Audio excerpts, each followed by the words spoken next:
méditation, musique, prière, étude, les bases d'une envolée spirituelle.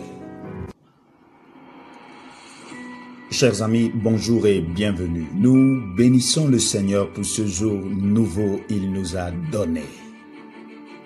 Le titre de notre méditation ce matin, ne te souille jamais.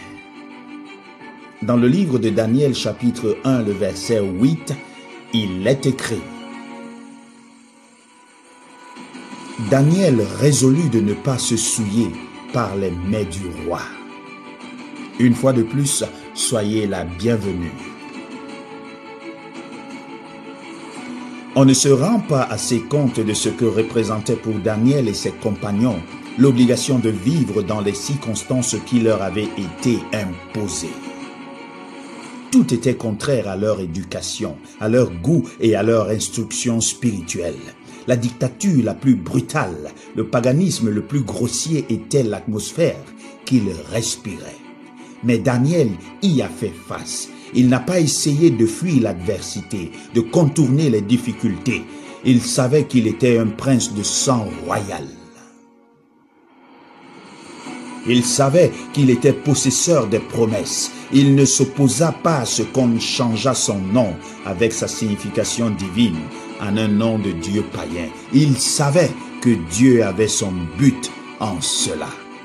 Plus qu'aucun autre personnage biblique, Daniel a exercé une influence profonde, non seulement sur les monarques qui se sont succédés pendant sa vie, mais sur la marche des affaires nationales et internationales. Et voici son secret. Il avait pris la décision dans son cœur de rester fidèle à Dieu, au Dieu de ses pères, au Dieu qui avait fait la promesse. Il n'y a pas de limite à l'emploi divin d'une vie telle que celle-là. Une vie soumise à Dieu et soumise au roi. Sa séparation d'avec ce qui était condamné par Dieu au lieu de lui donner une longue mine. Cela avait au contraire fait que lui et ses camarades avaient meilleur visage et meilleure façon que les autres. Par leur vie conséquente, virile et humaine, Dieu a été glorifié et les hommes ont été gagnés. Quel exemple et quelle leçon pour le chrétien d'aujourd'hui. La place où vous êtes, la situation que vous occupez, est-ce difficile? Pourquoi vous en plaindre? N'y êtes-vous pas appelé? Pourquoi fuir les difficultés? Telle n'est pas notre vocation. Telle n'est pas votre vocation. Faites face à la difficulté. Soyez persuadés que Dieu a un plan caché, un dessein divin qu'il se propose. Mais il attend que vous preniez cette résolution d'absolue obéissance à lui-même et de dévouement aux hommes. Quand ils verront que notre foi et notre christianisme nous donnent meilleur visage et meilleure façon, ils croiront en Dieu à cause de nous. Mes chers amis, quelles que soient les tribulations que vous avez, gardez une bonne mine. Quels que soient les noms qu'on vous demande de porter, gardez toujours la positive attitude parce que vous savez qui vous êtes.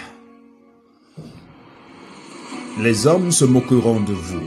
Ils vous traiteront de rien du tout. Ils feront aucun cas de vous. Soyez-en rassurés. Dieu vous connaît. Dans votre anonymat, dans votre solitude, dans votre souffrance par laquelle vous passez, jurez-vous de ne jamais vous souiller. Ne vous compromettez jamais. Ne vous mettez pas en association avec des malfaiteurs. Ne désobéissez jamais à la volonté et à la parole de Dieu. Et lorsque le moment sera venu, il vous délivrera.